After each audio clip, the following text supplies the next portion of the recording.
Hi, I'm Michael Nadalin from Market Lead, and this video was actually supposed to be done in the last video, but the last one already went for 8 minutes. So I wanted to keep it short, simple, and sweet, just so these could actually be watched and implemented. There's no point having long videos if people don't watch it. So this is the second part to the video, and this is simple 101 strategies when to use either manual or automated bidding models. So starting off with, let's jump through.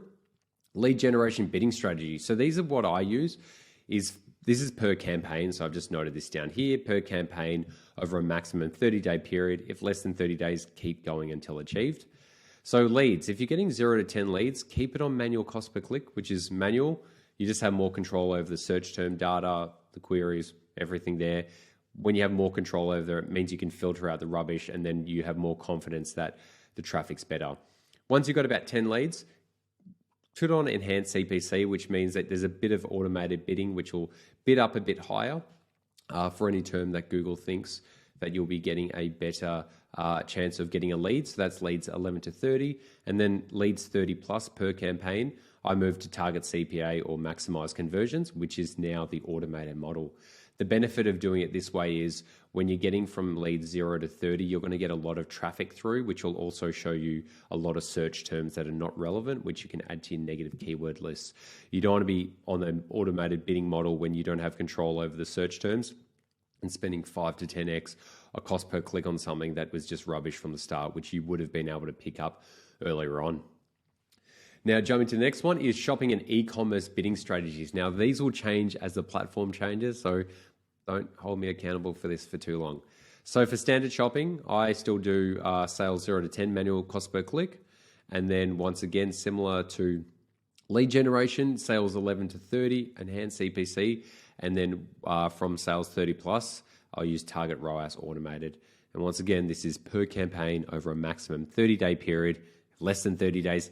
Keep going until achieved. Just means there's more data in the sample pot. Now, with both of these, Google's also was recommending this like ages ago. It was 30 to 50. Now it's actually getting lower. I believe there is more data that they are using, but at the same time, they do want people to move on to here. I do have a few clients that aren't getting that 30 leads per month or weren't, and I put it on to maximize conversions, and then they actually started achieving it. So this is something that like I recommend for a new account, but if you've been running it for a while, you can test these things out to see if another bidding model will work for you.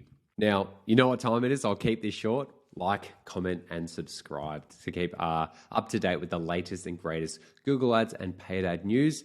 And lastly, it's your time to be number one. So Market Lead is now taking on new clients. So if you're serious about increasing sales, increasing customers, and more importantly, scaling your business, book in a strategy session with someone in my team and you'll get a free action plan. Just go to marketlead.com.au, go to the strategy session link, and then book it in there. So remember, like, comment, and subscribe. I'll keep this short. Enjoy.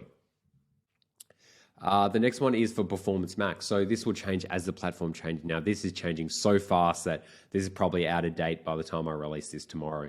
So Performance Max, if there's no history, I usually set it about 200 to 250% return on ad spend, just so it's like just got a baseline number.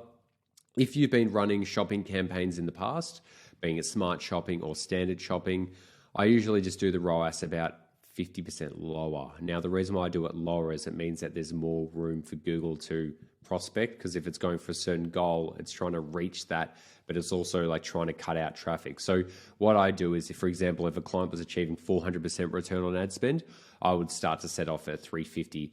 I know that they'll be able to achieve it because the past results have actually achieved that, but lowering the ROAS goal by about 50% will mean that there's just more wiggle room for Google to do more initial learning, which means that when I start to scale it up, it already has more data points, because there will be people when we're targeting 350 that wouldn't been shown an ad if they were at 400, but those people will be achieving 500%.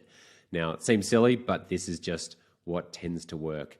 Now, the important thing for this is you need to run it for about 3 to 6 weeks to achieve any new benchmarks, and then adjust the target ROAS in the settings. So don't change this. If things are like not working at the start, just trust that it's going to work. If these products have worked in the past, they will continue to work in the future, but you are using essentially like a new channel, essentially. Like it is the same, it's all part of the Google, but like because if you treat it a bit differently, you'll give yourself a bit more like wiggle room to like know that if it's not performing at the start, it's in a learning period, not anything more than that.